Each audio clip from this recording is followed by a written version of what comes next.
নমস্কার বন্ধু, আমার চ্যানেলে সকলকে জানাচ্ছি স্বাগতম। আশা করি সবাই ভালো আছেন, সুস্থ আছেন এবং আমিও ভালো আছি। সকাল থেকে ব্লগটা কোনো রকমই আরম্ভ করতে পারিনি, কারণ সকাল থেকে অনেকটা কাজ হলো। এইসব তিরপলগুলো এদিকে ছিল না, সব বস্তাতে ভরে এই যে চেয়ারে করে এইদিকে সব রাখলাম উপরে। এই শামসিরগুলো একটুখানি গুছাগুছি করলাম। আর এই যে মায়ের ঘরে বিছানাতে তো কিছুই পাতা ছিল না, সব উপরে শামসের উপরে সব যা যা রাখা ছিল সেগুলো সব বের করে সব মায়ের ঘরে বিছানাগুলো পেতে, বাকি যে ক্যাঁথাগুলো পেতে মা ঘুমাচ্ছিল সেগুলো নিয়ে সব মা ছাদে দিয়ে এসছে রোদে। তো মায়ের আরও এক্সট্রা 2-3টে কাঁথা আর একটা ব্ল্যাঙ্কেট মতন ছিল, সেটা আমাকে বললো আমি আর কোথায় রাখবো, বস্তাতে করে জায়গা ব্লক করে লাভ নেই, তোর ঘরে বিছানায় পেতে দে। ওই জন্য আমার ঘরে বিছানাটা খুবই পাতলা ছিল, সেই জন্য পেতে দিয়েছি। এই যে সকালবেলা সব ঝাড় ফাঁড় দিচ্ছিলাম বলে এই যে রিং লাইটটাকে এখানে উপরে রেখে দিয়েছি। আপনাদের দাদা চলে গেছে ডিউটি সকালবেলায়। আর এই যে মা ওদিকে রান্না করছে, ভাতটা আমি বসিয়ে দিয়েছিলাম, মা তরকারি রান্না করছে। আজকে আর বেশি কিছু রান্না করবো নি, কালকে যেহেতু তরকারিগুলো সব আছে সেই জন্য মা আর আমার তো নিরামিষ, সেই জন্য কিছু একটা তরকারি রান্না করে নিলেই হয়ে যাবে। এই যে সব ঘর পরিষ্কার করতে বলে এগুলো সব বেরিয়েছিল। কাল শুনে সন্ধেবেলা এই যে করছিল সব কাগজে কি সব করেছে জানি না। এদিকে যে কাপড়গুলো কাচবো বলে কত রোদ দেখুন, কিন্তু কিছু করার নেই, কাপড়গুলো সব কাচতে হবে। কাপড়গুলো জলগুলো ভরে নিয়েছি, খুব একটা বেশি কাপড় নিয়ে এক বালতির মতন কাপড় আছে, তাড়াতাড়ি কেচে নিয়ে ছাদে গিয়ে শুকনো করে দিয়ে আসবো, কারণ যেহেতু রোদ হয়েছে। সব এই যে ক্যাঁথাগুলো নিয়ে আমার ঘরেও ব্ল্যাঙ্কেট ক্যাঁথা বালিশ সব নিয়ে ছাদে দিয়ে এসছে। কীরকম একটা গন্ধ করছে জানেন তো। সব মা টেনে টেনে দিয়ে এসছে, বলছে এখন তুলবো না, যখন সূর্য ভগবান অস্ত যাবে তখন গিয়ে ছাদ থেকে সব নিয়ে আসবো। থাক চলুন তাহলে, অনেকটাই রোদ হয়ে যাচ্ছে, এবার কাপড় জামাগুলো আস্তে আস্তে কেচে নিই তাড়াতাড়ি ছাদে দিয়ে আসি। 1 ঘন্টাও লাগবে না, যে পরিমাণে রোদ দিচ্ছে, আধ ঘন্টার মধ্যেই শুকনো হয়ে যাবে। আবার সোনুকে স্কুল নিয়ে যেতে হবে, ওকে আজ বলেছি আজকে টিফিন আমি কিছু দেবো না, বাড়ি কিছু করবো না মানে ওর বাপি সেই নিমকিগুলো নিয়ে এসেছিলো, নিমকিগুলো আছে, আর সেই যে কালকে সেই যে কেনা ফুচকাগুলো সেগুলোও আছে। আমি যে এইসব মিলিয়ে মালিয়ে নিয়ে চলে যাবি। আর এই যে ফ্রিজে সব এই যে বসে আছে, এই যে মিষ্টি জলগুলো সব ভর্তি করেছিলাম কালকে আবার সন্ধেবেলা। এদিকে সব তরকারিগুলো সব বসে আছে, ফ্রিজে আবার মাছও আছে। আমি মাকে তাই বলছিলাম যে তোমার ছেলে ব্যবস্থা করে দিলে শুক্রবার পর্যন্ত আর বাজারে যেতে হবে না মাছ আনতে।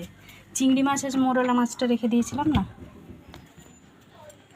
অবস্থা দেখুন, সকাল থেকে ঝাড়া ঝুড়ি গোছাগুছি করতে কী অবস্থা, যত সব ধুলো ময়লা সব এসে মাথায় গায়ে হাতে সব ভর্তি হয়ে গেছে। ঘুমে পুরো চান হয়ে গেছি। তাড়াতাড়ি কাপড়টা কেচে নিই, প্রচণ্ড পরিমাণে রোদ হয়েছে, আবার টাইমে শুনেকেও নিয়ে যেতে হবে। আজকে ও আর টিউশন যায়নি, কালকে যেহেতু দুটো পরীক্ষা দিয়েছিল, ওকেও তো ক্লান্ত মতন লাগছিলো আমাদের সাথে, ও সেই জন্য ঘুমিয়েছিল। ওকে আর আমি ডাকিনি সকালবেলা, জাস্ট একটু আগে উঠে ব্রাশ করে বিস্কুট খাচ্ছে। আমি বললাম তবে বিস্কুটটাই খা, ছাতু শরবত খা না, যেহেতু 1:30 বেজে গেছে, এখন যদি ও ছাতু শরবত খায় আর ভাত খেয়ে স্কুল যেতে পারবে না। আজকে যেহেতু 2:10 ছুটি হয়ে যাবে, সেই জন্য বললাম যা হোক দুটো তো খেয়ে যাবেই, ওই জন্য ছাতু শরবত খেতে হবে না, বিস্কুট। ওই জন্য সে টিভি দেখছে বসে বসে, বিস্কুটটা খেয়ে নিলে তারপরে ওকে বলছি রুটিনগুলো গুছিয়ে নিতে। চলুন তাহলে এবার অনেকক্ষণই বক করে নিলাম, এবার যাই কাপড়গুলো সব কেচে নিই। বেজে গেছে এখন 11:30 মতন। জাস্ট এই স্কুলে মানে আসার পথে আজকে প্রচণ্ড রোড জাম ছিল, 11টা মতন বেজে গেছে বাড়ি এসে পৌঁছাতে।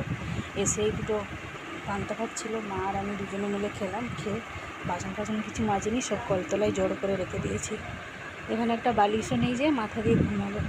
আর বলিনি কীরকম লেগে যাচ্ছে, একদম 8 ঘন্টা মতন পুরো রোদে দাঁড়িয়ে আছে জানেন তো, প্রচণ্ড পরিমাণে জাম হয়ে গেছে। একদম 3 মোড় মাথা রাস্তাটা একদম পুরো বাস স্ট্যান্ড থেকে জাম হয়েছে সুনীলের স্কুল পর্যন্ত, পুরো জাম, এতটাই জাম। রোদে দাঁড়িয়ে আমার তো মাথা ব্যথা যন্ত্রণায় কীরকম একটা বমি ভাব মতন এসে গেছে। আমি ভাবছিলাম এখনই না এইখানে রাস্তায় না পড়ে যায়, মানে এত জাম হয়ে গেছে। কেন কি জানি আজকে এত জাম হলো, সব গাড়িগুলো এক জায়গায় এসে জড়ো হয়ে গেছে জানেন।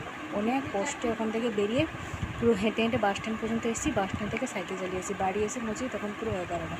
তখন আর ভালো লাগছিল না। মা বলছিল কিরে এত কোনো দেরি হয়েছে, আমি আর মার সাথে কিছু কথা বলিনি, আমি এসে একটুখানি আগে বসে পড়লাম, মাথা ব্যথা ঘুরিয়ে কীরকম হয়ে গেলো।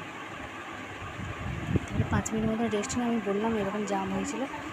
তো তারপরে এই দুটো পান্তা ভাত ছিল। আর কালকে সেই যে আলু চাকাগুলো রেখেছিলাম ফ্রিজের মধ্যে, আজকে দেখছি বেশ ভালোই লাগছে। কালকে প্রচণ্ড পরিমাণে ঝাল হয়ে গেছিলো, আমি এত ঝাল খাই কিন্তু আপনাদের দাদা আরোই ঝাল দিয়ে দিয়েছে, মানে কাল খেতেই পারলাম না। 4-5টা মতন ফুচকা খেয়ে আর খেতে পারলাম না।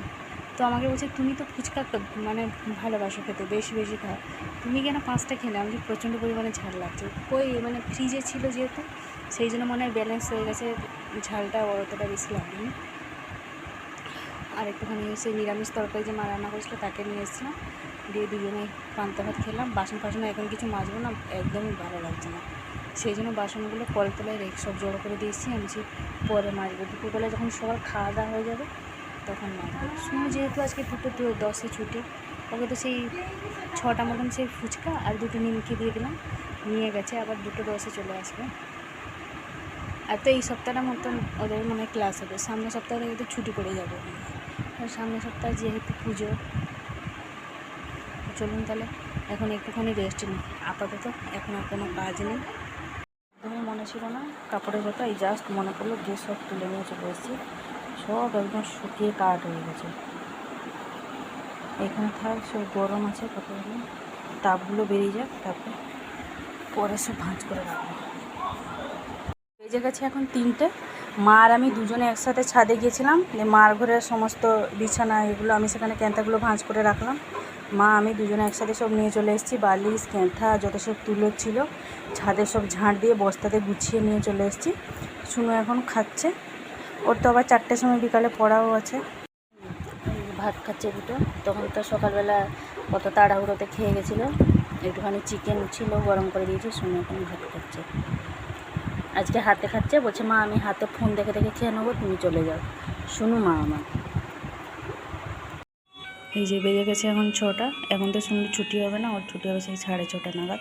বাইরেটা পুরো অন্ধকার, বিকালবেলা এই যে গা ধোয়ার সময় শুনো স্কুল ড্রেসটা কেচে দিলাম, কারণ এখন যেহেতু গরম দিন তো 2 দিন ছাড়া ছাড়া ড্রেসটা কেচে দিতে হয়। কালকে এইটা পরে পরীক্ষা দিতে গেছিলো, আবার আজকে স্কুলে পড়ে গেছিলো, ঘামেতে একদম জামা পুরো দাগ হয়ে গেছিলো, সেই জন্য ভাবলাম কেচে দিয়ে উজালা দিয়ে দিই, রাত্রিবেলা পাখার হাতে শুকনো করে দেবো। তো 6:30টার সময় যেহেতু যাবো, এখন বিকালবেলা সমস্ত কাজ কমপ্লিট, সন্ধ্যেটাও দেওয়া হয়ে গেছে, রুটিটাও করে নিয়েছি। এই দেখুন শীতের দিন বলে এখন দিন দিন বেলা ছোট হয়ে যাচ্ছে, রাত বড় হয়ে যাচ্ছে, মানে দিন ছোট রাত বড় বলে না। আবার ডিসেম্বর 25 থেকে মানে বড় দিন থেকে দিন একটু একটু বড় হবে, রাত ছোট হতে যাবে। শীতের দিনটা তো প্রায় এভাবেই হয়, আর কিছুদিন পরে 5টা থেকেই সন্ধে হয়ে যাবে। তো আজকে আমার ব্লগটা এই পর্যন্তই, আজকে আর বেশি বড় করছি না, আবার দেখা হচ্ছে আপনাদের সাথে আগামীকাল আরেকটি নতুন ব্লগ নিয়ে। সবাই ভালো থাকবেন, সুস্থ থাকবেন, নিজেদের খেয়াল রাখবেন। আমার ভিডিওটি যদি আপনাদের ভালো লাগে অবশ্যই লাইক দেবেন। নমস্কার।